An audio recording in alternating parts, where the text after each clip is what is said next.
5 साल बाद सब कुछ बदल चुका था। लोग बदल गए, जिंदगियां बदल गईं, यहां तक कि देश भी बदल गया। लेकिन कुछ राज कभी खत्म नहीं होते।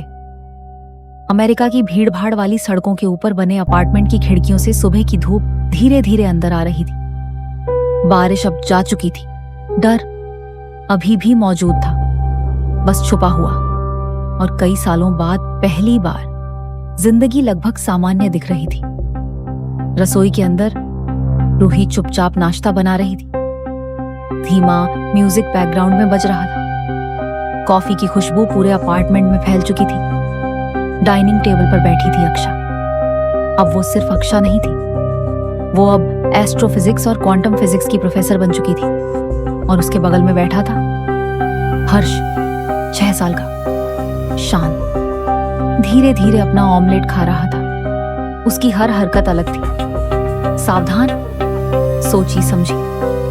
कभी वो लोगों से लगातार बातें करता और कभी खुद के अंदर कहीं खो जाता, जैसे उसका दिमाग दुनिया से बहुत दूर कहीं मौजूद हो। तभी अचानक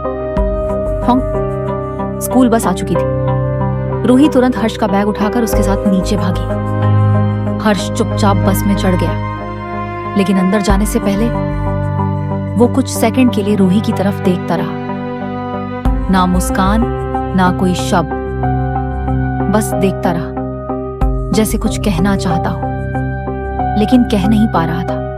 बस धीरे धीरे ट्रैफिक में गायब हो गई और रूही वापस ऊपर आ गई। कुछ मिनट बाद रूही और अक्षा सोफे पर बैठी थी।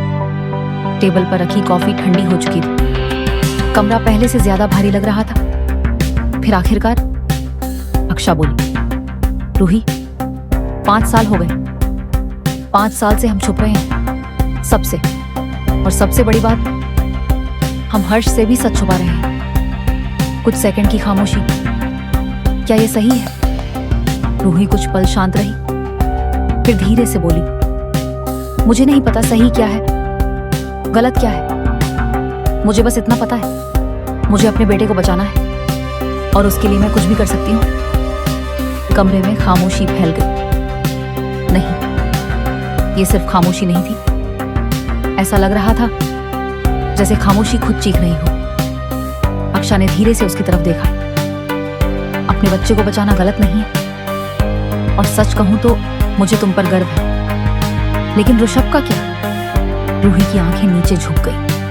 अक्षा आगे बोली, तुम उसके एक्सीडेंट को ऐसे भूल रही हो जैसे कुछ हुआ ही नहीं। उसे इंसाफ मिलना चाहिए। ऋषभ का नाम सुनते ही रूही पूरी तरह बदल गई। दर्द, प्यार, टूटन, सब कुछ एक साथ। मैं सच जरूर ढूंढूंगी, लेकिन सही समय आने पर। अक्षा चुप रही, क्योंकि अंदर से दोनों जानती थी सही समय कभी नहीं आता।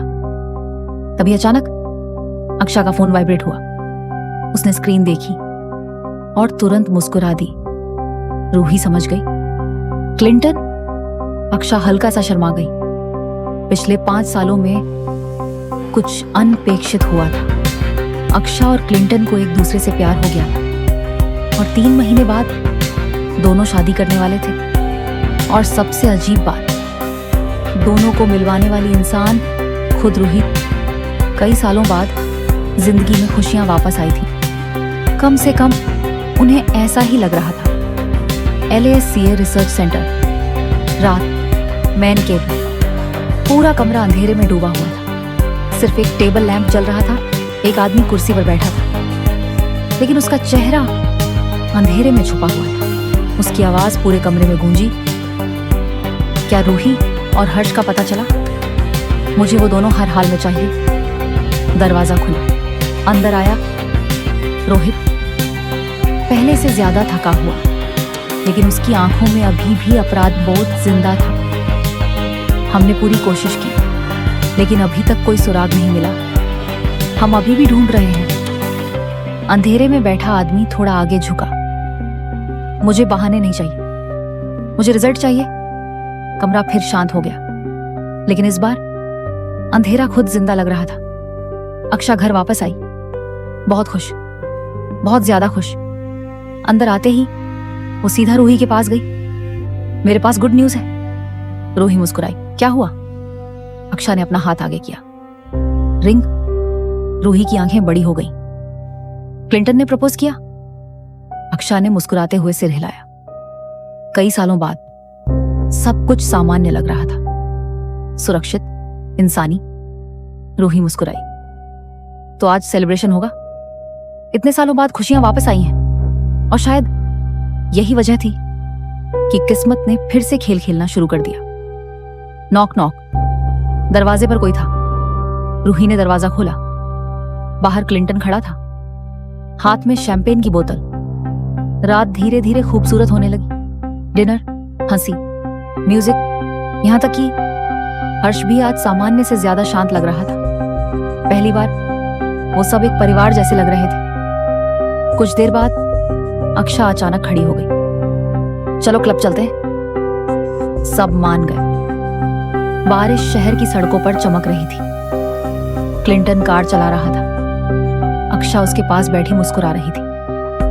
पीछे रूही हर्ष के साथ बैठी बाहर शहर की लाइट्स देख रही थी। अमेरिका रात में खूबसूरत लग रहा था, लेकिन पता नहीं क्यों रूही को अभी भी सुरक्षित महसूस नहीं हो रहा था। कुछ देर बाद वो पहुंचे। क्लब लव एंथम, तेज music, neon lights, dance floor, शोर। और कई सालों बाद रूही पहली बार ऐसी जगह आई थी जहां डर नहीं था। उन्होंने वीआईपी रूम बुक किया, खाना ऑर्डर किया, जश्न शुरू हुआ। लेकिन किस्मत अभी खत्म नहीं हुई थी। कुछ देर बाद रूही अकेली वॉशरूम की तरफ चली गई।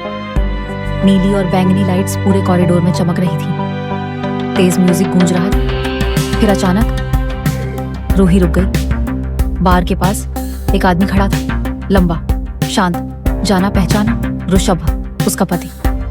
रूही का दिल धड़कना बंद हो गया। नहीं, नामुमकिन। वही चेहरा, वही आंखें, वही खड़े होने का तरीका।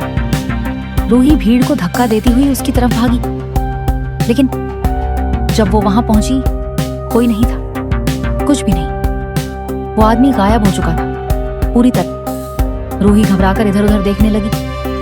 कुछ नहीं, कोई निशान नहीं। क्या मैंने सच में उसे देखा? नहीं, ये नामुमकिन है। उस रात घर वापस आने के बाद रूही ने सब कुछ अक्षा को बता दिया, हर बात। अक्षा चुपचाप सुनती रही। फिर उसने धीरे से रूही का हाथ पकड़ा। रूही, मैं जानती हूं तुम अभी भी उससे प्यार करती हो, लेकिन कभी कभी हम उन लोगों को देखने लगते हैं जिन्हें हम सबसे ज्यादा याद करते हैं, भले वो अब इस दुनिया में मौजूद ना हो। रूही शांत रही, लेकिन अंदर उसका दिल कुछ और कह रहा था। क्या ऋषभ कभी मरा ही नहीं था? क्या LASCA कुछ बहुत बड़ा छुपा रहा था? और अगर टाइप B एक वरदान था, तो फिर हर्ष अभी भी ऑटिज्म से क्यों जूझ रहा था? बहुत सारे सवाल, बहुत सारे राज, लेकिन एक भी जवाब नहीं।